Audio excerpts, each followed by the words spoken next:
যে ব্যক্তি দুর্গার কাছে সাহায্য চায় সে ব্যক্তি কখনো ইমানদার হতে পারে না। তোমাদের মাঝে কিছু মানুষ বলবে কথা, আল্লাহ রাব্বুল আলামিন বলেন তাদের ঈমান আনার বিষয়টা এক নম্বরে তারা ধোঁকা দিতে চাইবে আল্লাহ রাব্বুল আলামিনকে তারা ধোঁকা দিতে চাইবে।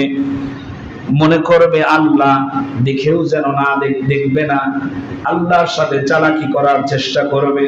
কিন্তু আল্লাহ রাব্বুল আলামিন বলে দিয়েছেন পৃথিবীর মানুষ যত কৌশলকারী হোক না কেন, সব চাইতে বড় কৌশলকারী হলেন আল্লাহ।